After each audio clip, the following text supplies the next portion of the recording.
नमस्कार दोस्तों, स्वागत है आप सभी का निष्काम एजुकेशन पर। अभी हम सीजीपीएससी के किसी भी एग्जाम्स में हुए प्रीवियस ईयर क्वेश्चंस का एमसीक्यू कर रहे हैं। आज ये 17वां वीडियो है और इसमें हम केवल छत्तीसगढ़ सामान्य अध्ययन से संबंधित क्वेश्चंस करेंगे। तो चलिए शुरू करते हैं। पहला क्वेश्चन देखते हैं। पहला क्वेश्चन है, इंद्रपुर किसका प्राचीन नाम है? तो इंद्रपुर खरौद का प्राचीन नाम है। ऑप्शन ए राइट आंसर हो जाएगा यहाँ पास।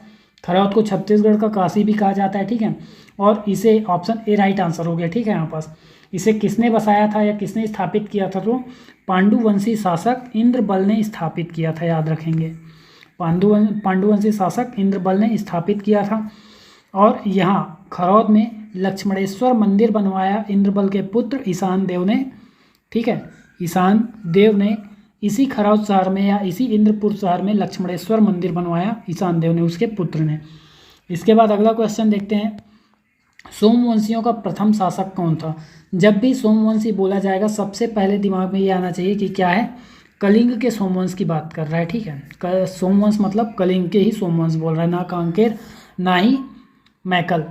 तो कलिंग का ही सोमवंश की बात कर रहा है यहाँ पास। और इसके संस्थापक हैं Shivagupta. Option C right answer है। इसके बाद अगला क्वेश्चन है, कुरुषपाल अभिलेख किस भाषा में लिखा है? तो कुरुषपाल अभिलेख संस्कृत भाषा में लिखा गया है। ऑप्शन बी राइट आंसर है, ठीक है। संस्कृत भाषा में लिखा गया है। और यह अभिलेख किससे संबंधित है? कुरुषपाल अभिलेख की बात करें तो छिंदक नागवंशी शासक सोमेश्वर देव प्रथम से संबंधित है। सोमेश्वर देव प्रथम से संबंधित है। और ये एक तिथि विहीन अभिलेख है, ठीक है। इसकी भाषा क्या है? संस्कृत है और लिपि देवनागरी है, तो इसको याद रखेंगे। और इसमें कुल 39 पंक्तियाँ हैं। कितनी पंक्तियाँ हैं? कुल 39 पंक्तियाँ हैं। और इसमें जो उल्लेख है सोमेश्वर देव प्रथम द्वारा जो विजित अभियान है उनका उल्लेख किया गया है। इसके बाद अगला क्वेश्चन देखिए, राजर्षि तुल्य कुल राजाओं के ताम्रपत्र अभिलेख कहाँ से प्राप्त हुए हैं? तो क्या आरंग से, राजिम, रायगढ़ या रतनपुर? करेक्ट आंसर हो जाएगा आरंग से प्राप्त हुए। राजर्षि तुल्य कुलवंश के अभिलेख कहाँ से प्राप्त होते हैं? आरंग से। और इस आरंग अभिलेख को किसने लिखवाया था? तो शासक का नाम है भीमसेन द्वितीय। इसके बाद नेक्स्ट क्वेश्चन देखते हैं, कलचुरी कालीन राजाओं की रानियों के नाम के साथ सुमेलित कीजिए। राजाओं को जो है रानियों के नाम के साथ सुमेलित करना है या मिलान कीजिए बोला गया है। तो जगदेव का यहाँ पास हो जाएगा सोमल्ला, ठीक है। जगदेव का सोमल्ला। जाजल्य देव का क्या हो जाएगा? लाछल्ला। और बी का दूसरा ही करेक्ट हो जाएगा यहाँ पास। पृथ्वीदेव प्रथम राजल्ला और रत्नदेव द्वितीय रल्हा हो जाएगा। इसका मतलब 4, ठीक है, 2, 1 और 3। तो कौन सा करेक्ट हो जाएगा? ऑप्शन ए राइट आंसर है। इसके बाद अगला क्वेश्चन देखते हैं। अगला क्वेश्चन है, गामस कोसलीय शब्द किस लिपि में उत्कीर्ण है?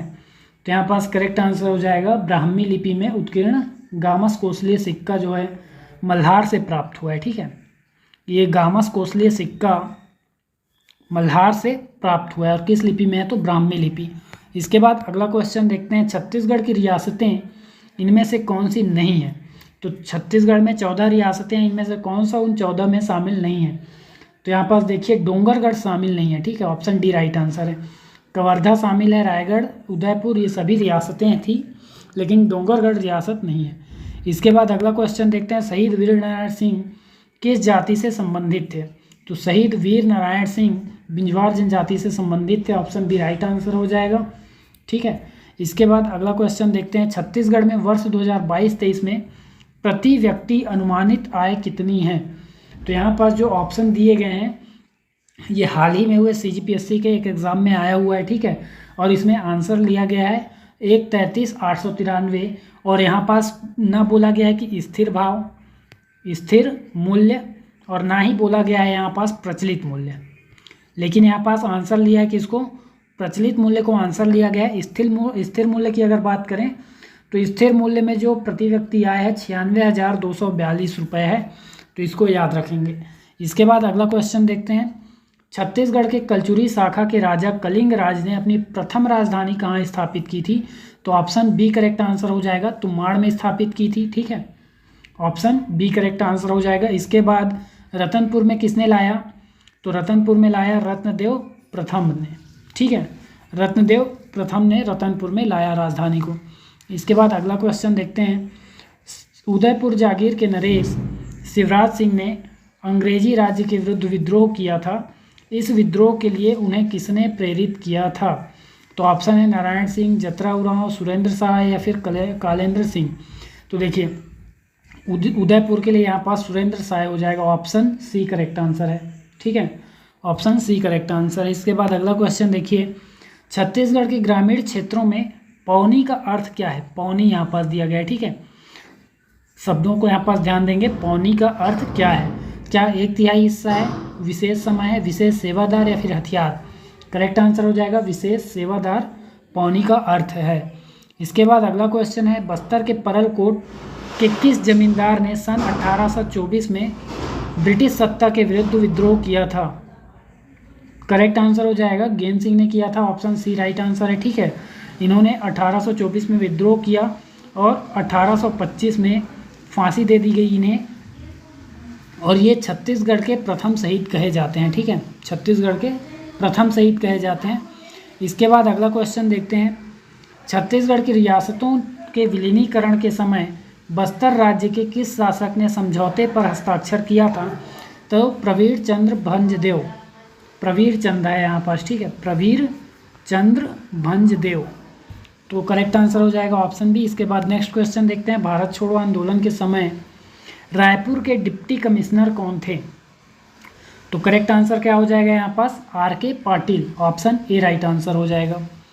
इसके बाद नेक्स्ट क्वेश्चन देखते हैं, केशकाल घाट या तेलिन घाट किन दो भौतिक क्षेत्र के बीच सीमा बनाता है, तो क्या बघेलखंड के पठार और छत्तीसगढ़ बेसिन के बीच, या छत्तीसगढ़ बेसिन और मैकल श्रेणी के बीच, या छत्तीसगढ़ बेसिन और बस्तर के पठार के बीच, या फिर इनमें से कोई नहीं।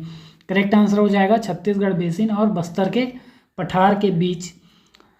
और इसके अलावा याद रखिए जो केशकाल घाटी है इन दो क्षेत्रों के बीच तो सीमा रेखा बनाता ही है, साथ में महानदी अपवाह तंत्र, महानदी अपवाह तंत्र और गोदावरी अपवाह तंत्र के बीच जल विभाजक का कार्य करता है।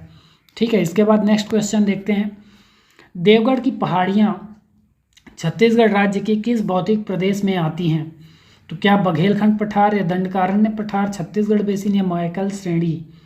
तो करेक्ट आंसर हो जाएगा बघेलखंड के पठार में, ऑप्शन ए करेक्ट आंसर हो जाएगा, पूर्वी बघेलखंड के पठार में।